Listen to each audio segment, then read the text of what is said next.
Oh, you're a teacher? You're so lucky. You get that entire summer off. Hey, special educators, it's Jennifer from Positively Learning. That is one of my least favorite things to hear when I'm getting ready for summer break. Mostly because in my case, it wasn't true. I just had a few short weeks and it was already filled with grad classes and PD.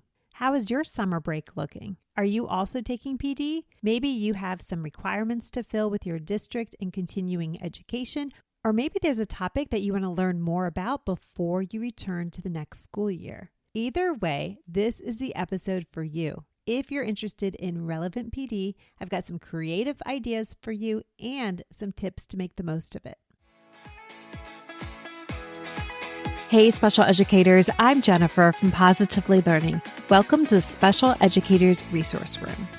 If you're like me, you're always looking for ways to save time and streamline your work. That's why this podcast was created, to give you the systems and solutions you need to get your time back. Tune in for tips, tricks, and tools that will help you manage your workload and make the most of your time.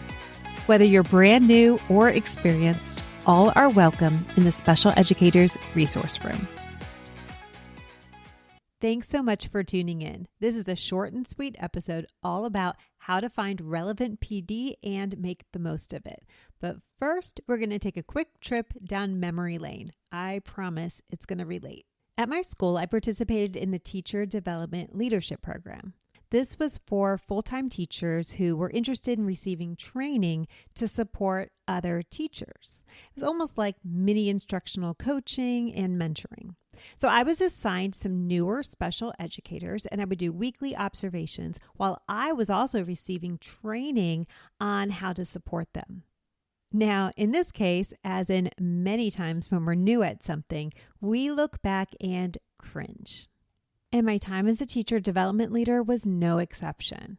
So I was doing these weekly observations, and I would go in and I would write pages of notes. I would be writing down everything that I saw that was wonderful, every opportunity that I saw, whether it was for the teacher or student.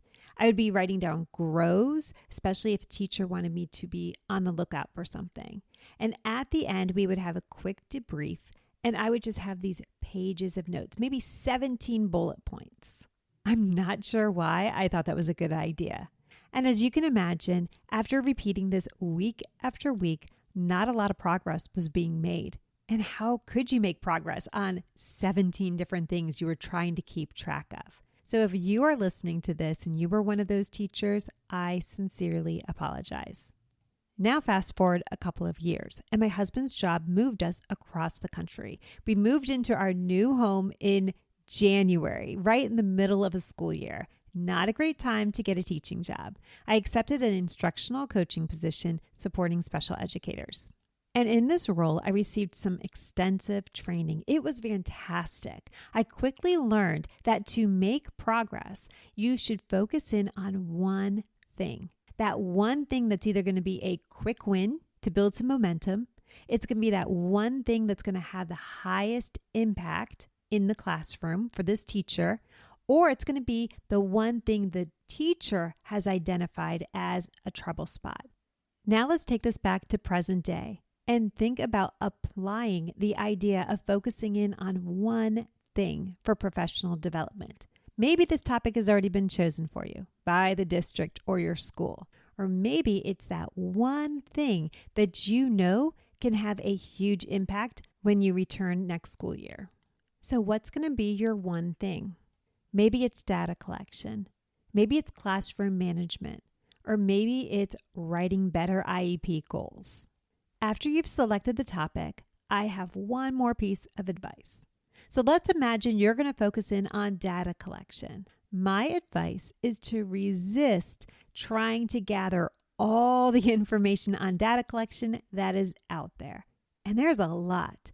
There's YouTube videos, blog posts, workshops, free PD, paid PD. There's so much. So my advice is to choose one, maybe two voices to focus in on and to gather that information and internalize it, because their data collection system's probably not going to be exactly what you're looking for. you're going to have to find your own. But if you have 6 or 7 voices coming at you, that's just too much noise. To recap, after you've picked that one topic, then I would seek out 1, maybe 2 sources of information to learn from. I relate this to going shopping. When you go shopping, you don't pick up 6 to 8 different brands. You probably gravitate towards 1 or 2 brands depending on what you're shopping for. Same idea when you are shopping for PD.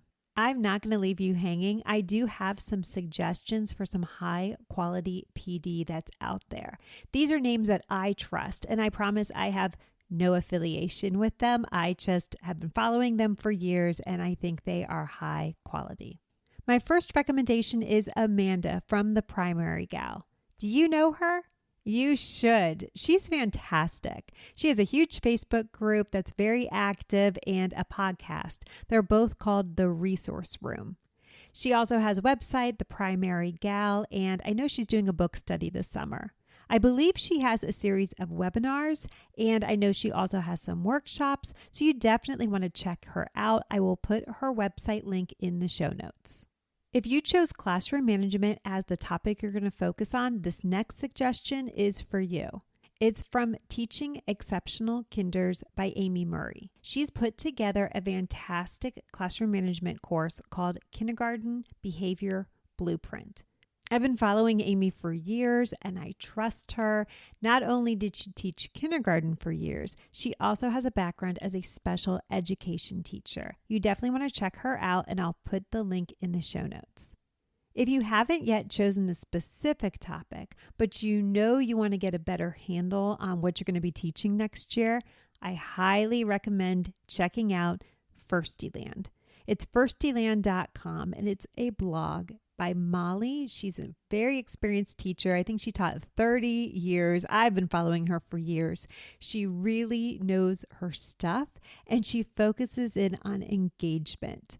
Her specialty is read alouds, but you're going to find a little bit of everything on her blog. So you want to grab a cup of coffee, a notebook, and do your own professional development reading through her website. Again, I'm not affiliated with any of these suggestions. I just know there's a lot out there, and it can be really helpful to have some trusted recommendations. I also want to recommend the free PD that I offer on the following topics: supporting paraprofessionals, the IEP process, setting up independent work systems using task boxes, and data collection. Way back in episode 31, I explained how I put together these free PD playlists. The playlists are on these 4 topics, and they include links to blog posts, to free downloads, and to either podcast episodes, a workshop, or YouTube videos. You definitely want to check these out if these topics are on your PD list. Whew, this was a lot of information. I highly suggest focusing in on one topic. If you have time for more, that's great, but I would do one topic at a time. And after you've chosen that topic, I would zero in on 1 to 2 trusted voices on that topic. It'll make it easier to dive a little deeper, and it will save you time. I'll put all of the information in the show notes. I'll put a link to episode 31 of this podcast where I explain all about the PD playlists, and then I'll put a link to the actual free playlists. I'll also link Amanda, Amy, and Molly's websites. Be sure to check them out.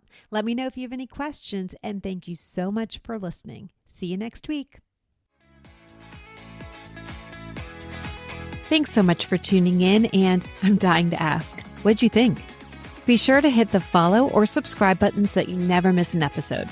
You can find the show notes and links for everything mentioned in this episode at positivelylearningblog.com. See you next week for more special education solutions.